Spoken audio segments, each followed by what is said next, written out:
জয় রাম, জয় গুরু, নমস্কার। গল্প কথায় রাম ঠাকুর চ্যানেলে সব বন্ধুদের স্বাগতম। বন্ধুরা, ঠাকুর বলেছেন আপনি ছাড়তে পারেন, কিন্তু সে ছাড়বে না। সেই প্রসঙ্গে আমি গতদিন প্রথম পর্ব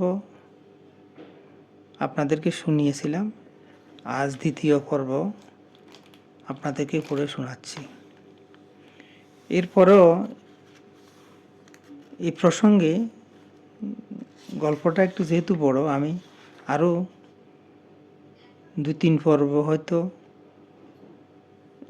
পর্বে হয়তো শেষ করতে পারবো। তো আপনারা একটু কষ্ট করে মনোযোগ দিয়ে শুনবেন।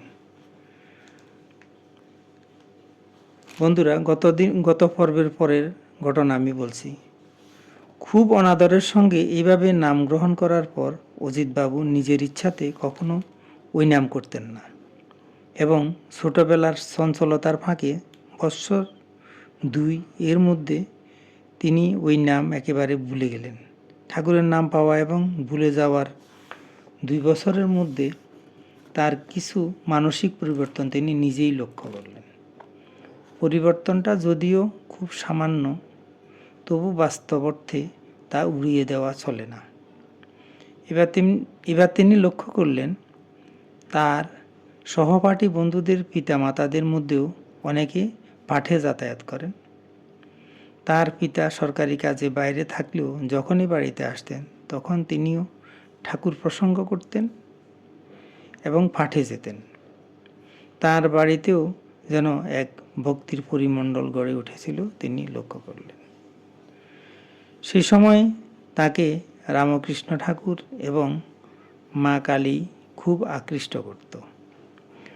তবে এসবই তার মনে মনে ছিল। সেই সময় রামনগরে এক বন্ধুর বাড়িতে তিনি খুব আসা যাওয়া করতেন। ওই বন্ধুটির পরিবারের সকলে শ্রীরাম ঠাকুরের আশ্রিত ছিলেন।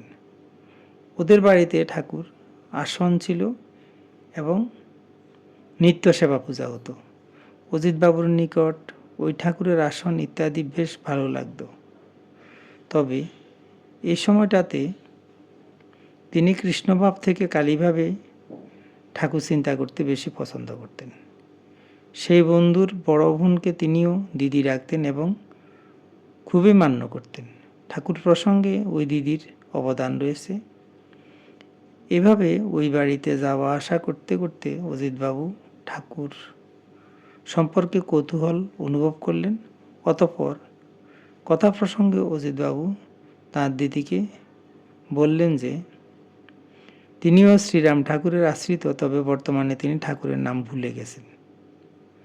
তিনি দিদিকে অনুরোধ করলেন যে ঠাকুর আমাদের যে নাম দেন আপনি আমাকে ওই নামটা বলে দেন, কারণ অনেক চেষ্টা করেও আমি মনে করতে পারি না। দিদি তাঁকে স্নেহ করতেন ঠিকই, কিন্তু এই ব্যাপারে তিনি মুখ খুলতেন না, এবং অজিতবাবু যতবারই দিদিকে ওই অনুরোধ করতেন দিদি হয়তো বা এড়িয়ে যেতেন, নতুবা বলতেন তুমি চিন্তা করো। সেই সময় তিনি একা বিছানাতে শয্যা গ্রহণ করতেন এবং লেখাপড়ার সঙ্গে সঙ্গে কবিতা লেখা ইত্যাদিতে বেশ উৎসাহী ছিলেন। এই জন্য ঘুমাতে দেরি হতো। সেই অবস্থায় একদিন রাতে তিনি একটি অদ্ভুত স্বপ্ন দেখলেন। বন্ধুরা, আজ দ্বিতীয় পর্বের কাহিনী এখানে শেষ। স্বপ্নের কাহিনী আগামী পর্বে আপনাদেরকে শোনাব। এখন আমি শ্রী শ্রী ঠাকুরের বেদবাণী থেকে 2-1টি বাণী পাঠ করে শোনাচ্ছি আপনাদেরকে। ঠাকুর বলেছেন, প্রারব্ধ